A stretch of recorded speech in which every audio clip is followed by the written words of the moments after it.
Dignísimas autoridades, señoras y señores, bienvenidos al entorno del Teatro Chico de Santa Cruz de la Palma. Y da comienzo el acto institucional en homenaje al abogado don Anselmo Pérez de Brito. A continuación toma la palabra don Alejandro Brito González, secretario occidental del excelentísimo Ayuntamiento de Santa Cruz de la Palma, que dará lectura al acuerdo adoptado por la Corporación Municipal en el punto número 20 de la sesión plenaria de 12 de abril de 2021.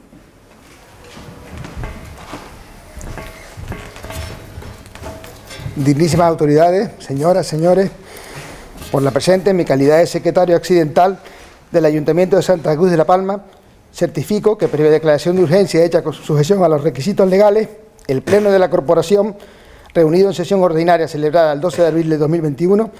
en su punto número 20, a saber, urgencia, declaración para la celebración de un acto institucional en homenaje al abogado en la causa contra los regidores perpetuos Anselmo Pérez de Brito el 14 de mayo, coincidiendo con la fecha de su óbito, y para la elevación al Parlamento de Canarias de la declaración del Día del Diputado del Común en la Comunidad Autónoma de Canarias. Acordó la siguiente declaración institucional. El excelentísimo Ayuntamiento de Santa Cruz de la Palma expone: primero, Anselmo Pérez de Brito, nacido en la villa de Garafía el 21 de abril de 1728, es uno de los personajes más importantes de la historia de La Palma. Huérfano desde temprana edad, pasó a residir en Santa Cruz de la Palma, donde realizó sus primeros estudios junto a los frailes franciscanos. Con una gran formación en su etapa juvenil, que complementó como amanuense junto a los escribanos de la ciudad, logró la licenciatura de Leyes en Sevilla, al parecer en tan solo 6 meses, lo que le fue recriminado en una denuncia presentada contra él ante el Supremo Consejo de Castilla. Segundo, de vuelta a su isla natal, se convirtió en uno de los mejores abogados de la isla y en 1766, a raíz de la Real Orden publicada por Carlos III, que daba entrada al pueblo en los ayuntamientos, es elegido diputado del Común, dando comienzo a una accidentada etapa de su vida, pues desde un principio fue muy crítico con los abusos cometidos por los capitulares que constituían el antiguo Consejo de La Palma. Tercero, un año más tarde, de acuerdo con lo establecido en la citada Real Cédula, el islandés Dionisio O'Daly fue nombrado síndico personero de la misma corporación y a él se opusieron los regidores por su condición de extranjero. Devuelto a su cargo, Dionisio O'Daly, junto con su abogado Anselmo Pérez de Brito, iniciaron el célebre pleito del Común contra los regidores perpetuos, a los que se denunció por malversación de fondos públicos, cohecho, tráfico de influencias y otros delitos. Esta actuación daría lugar a una resolución del Supremo Consejo de Castilla de 1771, por la que se abolía el gobierno de los regidores perpetuos en La Palma, que fueron depuestos de sus cargos, y por la que se instituía el nombramiento de los miembros de la corporación por sufragio censitario y con periodicidad bienal. Por tanto, gracias a su defensa, La Palma puede presumir de haber constituido el primer ayuntamiento de elección popular en el conjunto de España. Durante el proceso, Anselmo Pérez de Brito fue acusado de turbador de la quietud pública y enemigo del Estado y caballería, por lo que el alcalde mayor ordenó su encarcelamiento, que se produjo el 9 de marzo de 1770, al ser conducido en medio del día por las calles públicas, rodeado de soldados y ministros, desde su domicilio hasta el calabozo del castillo de San Miguel del Puerto. Apenas 2 años después, sin duda como consecuencia de las duras condiciones del encierro, fallecía a los 44 años de edad, el 14 de mayo de 1772. Quinto, en palabras del cronista oficial de La Palma, Jaime Pérez García, Pérez de Brito es considerado un adelantado en su época, un paladín de libertades que se atrevió a enfrentarse a aquella situación de privilegios del estamento noble en el Cabildo y conseguir que el pueblo llano tomara conciencia de sus derechos para regir su destino. Sexto, frente a lo que significó en este terreno la figura de O'Daly, justamente ensalzada y de sobra conocida, la personalidad de Anselmo Pérez de Brito, la memoria de su papel en este pleito y su trascendencia han quedado algo desdibujadas en el panorama general y acaso no hayan sido suficientemente ponderadas a nivel oficial, por más que se haya rotulado con su nombre un tramo de la arteria principal de esta ciudad y un colegio de educación primaria y secundaria. Por todo ello, y ante la dimensión insular que la figura de Anselmo Pérez de Brito entraña, acuerda, primero, la contemplación de la personalidad de Anselmo Pérez de Brito como una parte integrante del patrimonio intangible de esta ciudad, y que el próximo 14 de mayo del corriente, coincidiendo con el 249 aniversario de su fallecimiento, se celebre un acto institucional en homenaje a su trascendencia en la trayectoria político-administrativa de esta isla, y revestido con la formalidad necesaria para dejar constancia del reconocimiento de este consistorio y del pueblo palmero a tan significada labor. Segundo, instar al Parlamento de Canarias a la declaración del 14 de mayo de cada año, a partir del 2021, como Día del Diputado del Común, previo informe justificativo en el que se especifiquen los méritos que concurren en la persona de Anselmo Pérez de Brito para representar con la fecha de su óbito esta nueva efeméride que, por un lado, promociona la figura de quien fue abogado en la causa contra los regidores perpetuos y que, por otro, pone en valor la institución del Defensor del Pueblo de Canarias o Diputado del Común. Baluarte contemporáneo de la protección de los derechos fundamentales y libertades públicas de los ciudadanos a través de la supervisión de las actuaciones de esas administraciones públicas. Y para que así conste y surta los efectos oportunos, pido la presente con la salvedad establecida en los artículos 88, letra A de la Ley 7 de 2015, reguladora de los municipios de Canarias, y el artículo 91.1 del Real Decreto 2568 de 28 de noviembre, por que se aprueba el reglamento de organización y funcionamiento y régimen jurídico de las entidades locales, y a reserva de los términos que resulten de la aprobación del acta correspondiente de orden y con el visto bueno del señor alcalde en Santa Cruz de la Palma a 14 de mayo de 2021. Gracias.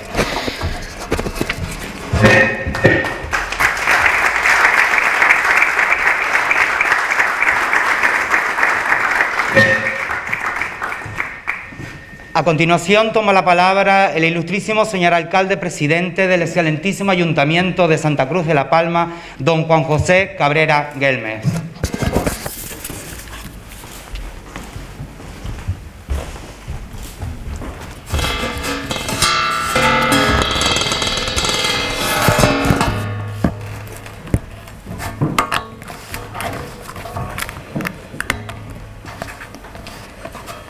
Buenos días, dignísimas autoridades, señoras y señores. Cuando en 1766 el rey Carlos III instituyó por real cédula la constitución de las figuras del diputado del común y del síndico personero general para fiscalizar la labor de los consejos y ayuntamientos de la nación y para salvaguardar los derechos de la ciudadanía ante las arbitrariedades de las administraciones públicas locales, comenzaba una nueva etapa en la historia de España, en la que la ciudadanía lograba una cierta representación en las cuestiones del gobierno local. El interés de la monarquía por dar cabida simbólica a una parte de la sociedad no implicada directamente como regidores de los gobiernos, trataba por un lado de establecer un control sobre la administración económica de los ayuntamientos y por otro de crear una figura de representación del pueblo que atendiese las cuestiones relativas a las relaciones de los ciudadanos con la gestión política. La hegemonía de la ciudadanía nacía así tímidamente en el territorio nacional. En este contexto, el gobierno de los regidores de la isla canaria de La Palma comenzó a ser analizado pormenorizadamente por los primeros síndicos y diputados del común electos en el territorio insular.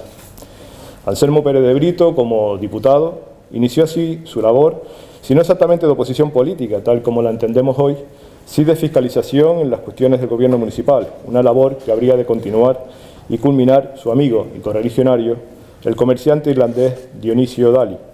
en las segundas elecciones de síndico personero y de diputado del común. Juntos,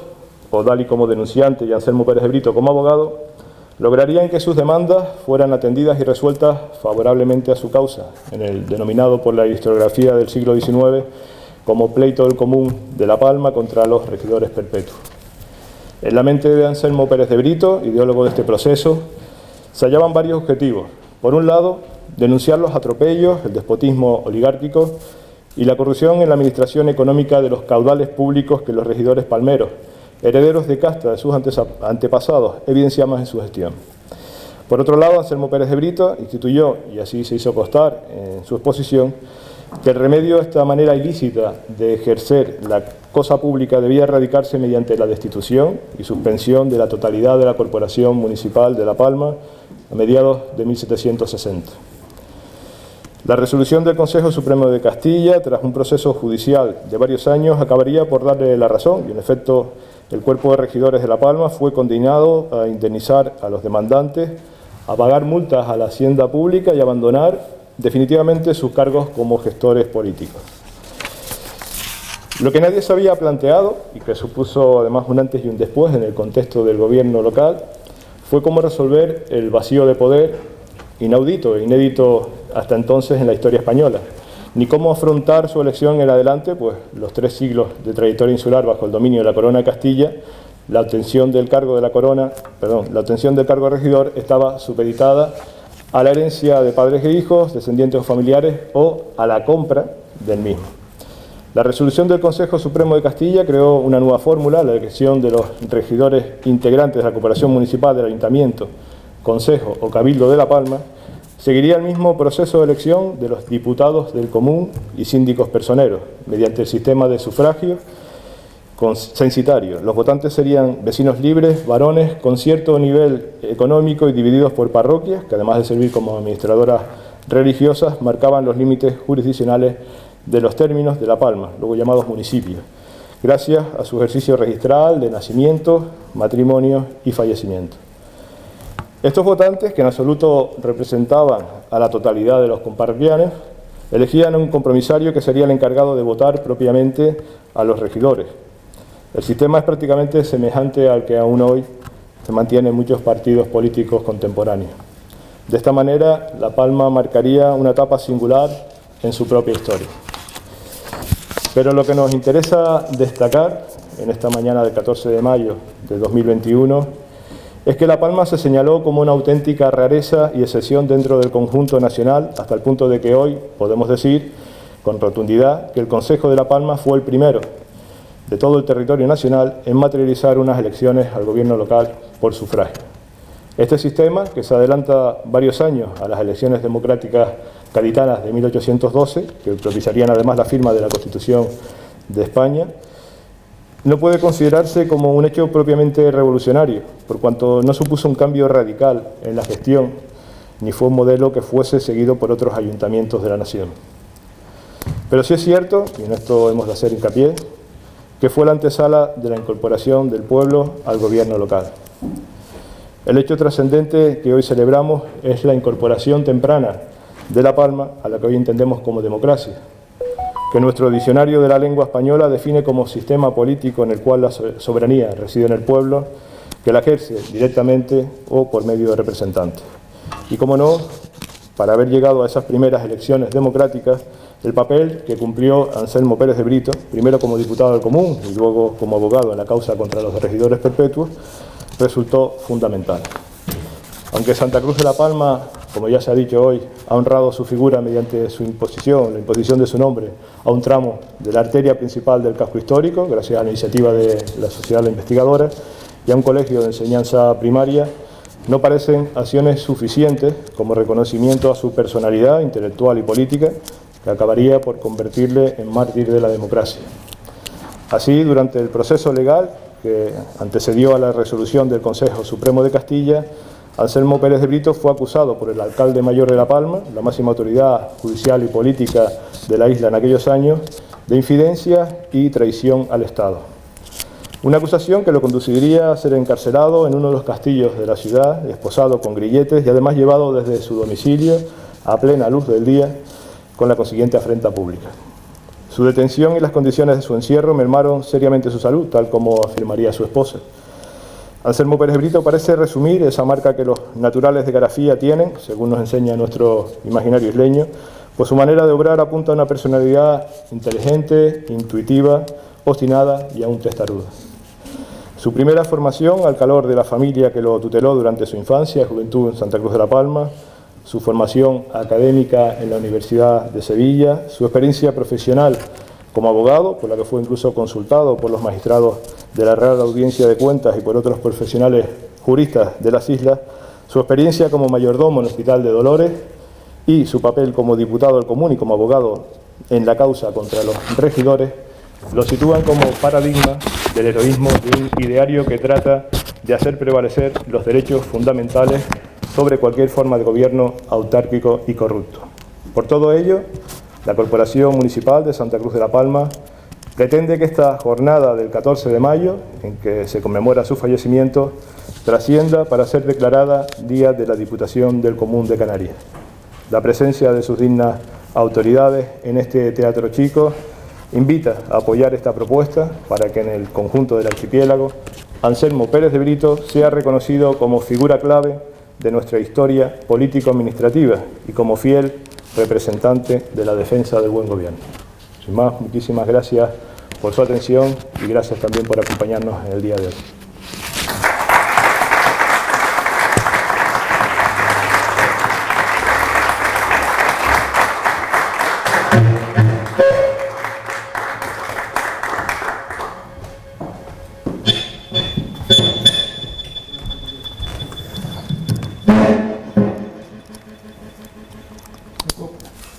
A continuación, actuarán para ustedes los artistas doña Magdalena Padilla, soprano, y don Carlos Oramas, vihuela, guitarra barroca y tiorba, que interpretarán un repertorio orgánico que realiza un recorrido histórico-musical desde el siglo XVI, recién culminada la conquista, hasta el siglo XIX. Las endechas de Canarias son probablemente la manifestación literaria y musical más antigua vinculada a las islas, canto que representa el sentimiento de nostalgia, amor o tristeza. Varios estudios proponen un origen prehispánico de la endecha, de hecho perviven dos en lengua de los antiguos canarios, aunque también guarda similitud con las endechas sefardíes del norte de África. Los artistas presentarán las versiones de dos importantes vihuelistas del siglo XVI, Diego Pisador y Miguel de Fuenllana. Por su parte, la folía se convirtió en uno de los fenómenos musicales más importantes durante el Renacimiento y sobre todo durante el Barroco en Europa. Se utilizó tanto para música vocal como instrumental, eclesiástica y profana, apareciendo en diversidad de países y con tantas variantes que resulta difícil establecer su país de procedencia. La folía tuvo una rápida expansión por toda Europa, principalmente en España, Francia e Italia, teniendo multitud de variantes y un largo listado de músicos que utilizaron la forma de la folía en sus composiciones, como Monteverdi, Scarlatti, Corelli, Vivaldi o Bach.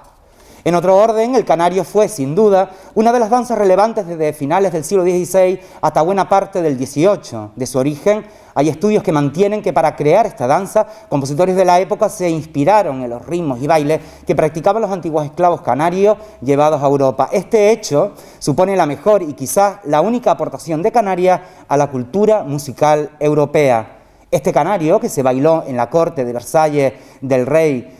don Luis XIV, nos vino de vuelta transformándose en nuestra actual sirinoque, danza representativa de folclore palmero. Tras la conquista, los primeros pobladores llegados desde la península traen a Canarias la tradición del romance, narración oral anónima que adquiere gran difusión y que todavía hoy pertenece a la memoria colectiva insular. A los temas religiosos o clásicos, en Canarias se añaden el paisaje, las hablas y las formas de vida de las islas. Muchos de estos romances se apoyaban en la música, teniendo ejemplos en el conjunto pues, prácticamente de todo el archipiélago. Los artistas interpretarán endechas de Canarias, de Pisador y Fuenllana, folía es Laura Spira, de Piccinini y Frescobaldi, que les guardos de Ñoceto, de Monteverdi, Canarios no piense Menguilla, de Guerau y Marín. En la puerta tocan un romance de la isla de La Palma recogido por don Talio Noda Gómez, por cierto, profesor de uno de los músicos que nos acompañan en esta tarde, y Jácaras, no hay que decir el primón, de Gaspar Sanz y de autor anónimo. A continuación, con todos ustedes, doña Magdalena Padilla y don Carlos Oramas.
Ciegamente sin dolor.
cielo.